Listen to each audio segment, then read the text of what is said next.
Hi guys, నా పేరు Lokesh. Welcome to cricket ముచ్చట్లు. సో ఎక్స్ ఫ్యాక్టర్ ఎవరు అవ్వచ్చు ఈ ఐపీఎల్లో?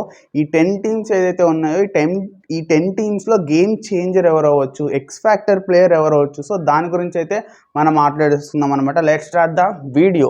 సో ముందుగా మనం ఆర్సీబీ టీం గురించి అయితే మాట్లాడేసుకుందాం. సో ఆర్సీబీ టీంలో మనకు గుర్తొచ్చే ప్లేయర్ ఎవరు ఎక్స్ ఫ్యాక్టర్ అనగానే మ్యాక్స్వెల్. సో మ్యాక్స్వెల్ కాకుండా వేరే ఎవరైనా ఉన్నారా అంటే ఎస్, మ్యాక్స్వెల్ కాకుండా వేరే ప్లేయర్ కూడా ఉన్నారు. ఎవరంటే విల్ జాక్స్. ఒకవేళ విల్ జాక్స్ కనుక ప్లేయింగ్ 11లో కనుక ప్లేస్ వస్తే విల్ జాక్స్ కూడా ఎక్స్ ఫ్యాక్టర్ అయ్యే ఛాన్సెస్ ఉంటాయి. ఒకవేళ ప్లేయింగ్ 11లో కనుక స్లాట్ రాకపోతే విల్ జాక్స్కి కంపల్సరీ మ్యాక్స్వెల్ వాళ్ళ దాంట్లో ఎక్స్ ఫ్యాక్టర్ అయ్యే ఛాన్సెస్ ఉంటాయి. విల్ జాక్స్ కనుక చూసుకున్నట్టయితే తన స్ట్రైక్ రేట్ కనుక చూసుకున్నట్టయితే 149 స్ట్రైక్ రేట్ ఉంది. సో చూద్దాం ప్లేయింగ్ 11లో ప్లేస్ ఇస్తారా లేదా విల్ జాక్స్కి. సో నెక్స్ట్ ప్లేయర్ ఎవరు? ముంబై ఇండియన్స్ గురించి మనం మాట్లాడుకున్నాం. సో ముంబై ఇండియన్స్లో ఎక్స్ ఫ్యాక్టర్ ఎవరు అవుతారు? సో ముంబై ఇండియన్స్ అనగానే మనకు గుర్తొచ్చే ప్లేయర్ ఎవరు? ఎక్స్ ఫ్యాక్టర్ అనగానే సూర్యకుమార్ యాదవ్. సో సూర్యకుమార్ యాదవ్ ఎక్స్ ఫ్యాక్టరే. సూర్యకుమార్ యాదవ్ కాకుండా ఇంకా ఎవరైనా ప్లేయర్ ఉన్నారా అంటే ఎస్ ఉన్నారు. ఎవరంటే తుషారా. ఎందుకు ఈ ప్లేయర్ నేమ్ నేను తీసానంటే మలింగ 2.2 అని చెప్పుకోవచ్చు అనమాట. Same Malinga type of action ఉంది కాబట్టి ఈసారి ఇతను ఎక్స్ ఫ్యాక్టర్ అయ్యే ఛాన్సెస్ ఉంటాయి. కంపల్సరీ ఇతను ప్లేయింగ్ లెవెల్లో ఉంటాడు. ఇంపాక్ట్ రూల్తో కానీ ఇవ్వచ్చు, ఆర్ఎల్స్ ప్లేయింగ్ లెవెన్లో చూసుకున్నా ఇతనైతే కంపల్సరీ ఉంటాడు. మలింగాని రీప్లేస్ చేస్తున్నాడు. అంటే ఒకప్పుడు ముంబై ఇండియన్స్కి మలింగ ఆడాడు. సో ఇప్పుడు మలింగాని రీప్లేస్ చేసే ప్లేయర్ వచ్చాడని నేను చెప్తున్నాను అనమాట. సో ఇది మీరు రాసి పెట్టుకోండి. సో నెక్స్ట్ ప్లేయర్ ఎవరు? కేకేఆర్ గురించి మనం మాట్లాడుకుందాం. సో కేకేఆర్ అనగానే మనకు గుర్తొచ్చే ప్లేయర్ ఎక్స్ ఫ్యాక్టర్ ఎవరంటే రసెల్. సో రసెల్ కాకుండా వేరే ప్లేయర్ ఎవరు ఉన్నారా అంటే ఎస్ కంపల్సరీ ఉన్నారు. ఆ ప్లేయర్ ఎవరు కూడా మన అందరు తెలుసు. ఎవరంటే మిచెల్ స్టార్క్. రీసెంట్ సెన్సేషన్, ఐపీఎల్లో హిస్టరీని రికార్డ్ని అన్నిటిని క్రియేట్ చేసి పక్కన పెట్టేశాడు. సో డెఫినెట్గా అంత హై రేంజ్ ఆఫ్ మనీ పెట్టినాక అన్ని రికార్డ్స్ క్రియేట్ చేసినాక ఎక్స్ ఫ్యాక్టర్ కంపల్సరీ మనకి రసెల్ కన్నా అయితే మనం స్టార్కే ఇంపార్టెన్స్ ఇస్తాం కదా. సో అందుకే మిచెల్ స్టార్క్ అనమాట. సో సిఎస్కేలో ఎవరు ఉన్నారు? సిఎస్కేలో అందరు ఎక్స్ ఫ్యాక్టర్సే.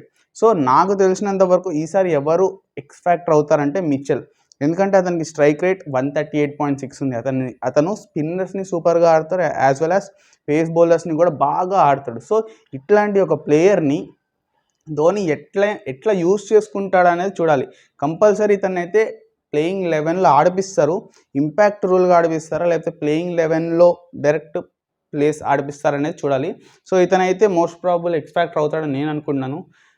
సిఎస్కే సైడ్ నుంచి మీరు అనొచ్చు రచన్ రవీంద్ర ఉన్నాడు కదా అని. సో నాకైతే ఇతనే.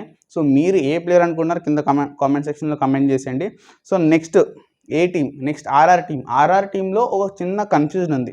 ఎస్, ఆర్ఆర్ టీంలో రీసెంట్గా సెన్సేషన్ మన అందరికీ తెలుసు, ధ్రువ్ జువెల్ ఉన్నాడని. ధ్రువ్ జువెల్ కాకుండా ఇంకో ప్లేయర్ కూడా ఉన్నాడు. ఎవరంటే శివం దుబే. ఎస్, ఆ శివం దుబే కాదు, ఇది వేరే శివం దుబే అనమాట. శివం దుబే అతనికి చెప్పాలంటే స్ట్రైక్ రేట్ 145 ఉంది.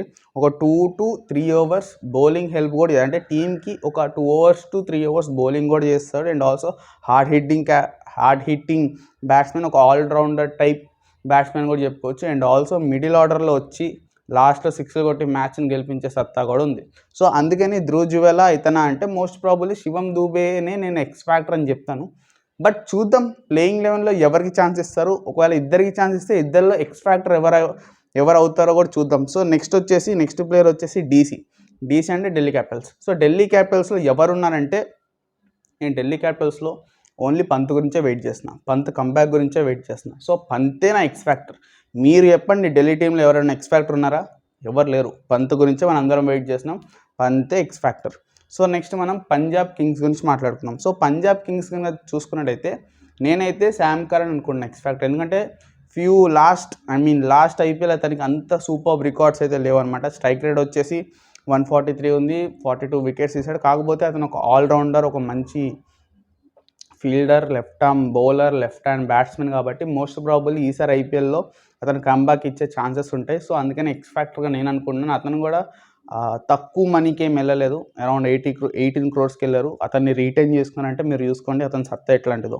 సో నెక్స్ట్ జీటీలో ఎవరున్నారంటే రాబిన్ మిన్స్ అని నేను ఎందుకంటున్నా అంటే అందరు ఇతన్ని ఒక ధోనితో కంపేర్ చేస్తున్నారు, ఒక గెయిల్తో కంపేర్ చేస్తున్నారు, అండ్ ఆల్సో ఒక బ్రావోతో కంపేర్ చేస్తున్నారు, ఒక చాలామంది లెజెండ్స్తో కంపేర్ చేస్తున్నారు. సో చూద్దాం మోస్ట్ ప్రాబబ్లీ జీటీలో ఇతను ఎక్స్ ఫ్యాక్టర్ అవుతాడా అని. ఎందుకంటే ఒక ప్లేయింగ్ లెవెన్లో అయితే ఇతను కంపల్సరీ ఉంటాడు. సో ఆ ఎక్స్ ఫ్యాక్టర్ అయ్యే రీచ్ ఇతను సాధిస్తాడా లేదా అనేది అయితే చూద్దాం అనమాట. సో ఎల్ఎస్జీలో ఎవరున్నారంటే ఎల్ఎస్జీలో in my point of view Nicholas Pooran తప్ప వేరే ఎక్స్ ఫ్యాక్టర్ ఎవ్వరూ లేరు. నిక్లెస్ పురన్ సూపర్గా ఆడిందంటే ఎల్ఎస్జీకి వచ్చినా, కానీ ఎస్ఆర్హెచ్లో ఉన్నప్పుడైనా అంత సూపర్ ఏం ఆడలేదు.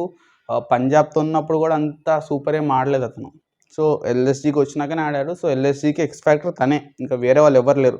సో ఎస్ఆర్హెచ్కి ఎవరున్నారంటే నేనైతే ఎస్ఆర్హెచ్కి ఎంతమంది బ్యాట్స్మెన్స్ ఉన్నా, ఎంతమంది బౌలర్స్ ఉన్నా, హసరంగా అవ్వచ్చు, హెడ్ అవ్వచ్చు, ప్యాట్ కమిన్స్ వీళ్ళందరూ ఉన్నా కూడా నేనైతే క్లాసెన్నే ఎక్స్ ఫ్యాక్టర్ అంట. ఎస్, లాస్ట్ టైం మన పరువు నిలబెట్టింది క్లాసెన్ అని చెప్పుకోవచ్చు. సో ఈసారి కూడా నా ఎక్స్ ఫ్యాక్టర్ నేను క్లాసెన్కే ఇస్తాను. Heinrich Klaasen wicket keeper cum batsmen. So నేను అతనికే ఇస్తాను. Factor SRH is Klaasen. So ఇదనమాట నా ఎక్స్ ఫ్యాక్టర్స్ వచ్చేసి. సో మీరు అనుకుంటున్నారు ఇవి కాకుండా, ఈ ప్లేయర్స్ కాకుండా వేరే ప్లేయర్స్ ఎవరు ఉన్నారా ఎక్స్ ఫ్యాక్టర్ అయ్యేవాళ్ళు, నేను చెప్పింది రాంగా, లేకపోతే వేరే ప్లేయర్స్ని ఎవరైనా రీప్లేస్ చేయొచ్చా, మీరు ఏమనుకున్నారు కింద కామెంట్ సెక్షన్లో కామెంట్ చేసేయండి. సో ఈరోజు వీడియో అయితే ఇది. రేపు మళ్ళీ ఇంకో వీడియోతో, ఇంకో ముచ్చటతో, ఇంకో క్రికెట్ ముచ్చటతో నేనైతే ముందుకు వచ్చేస్తాను. Thank you for watching. జై హింద్.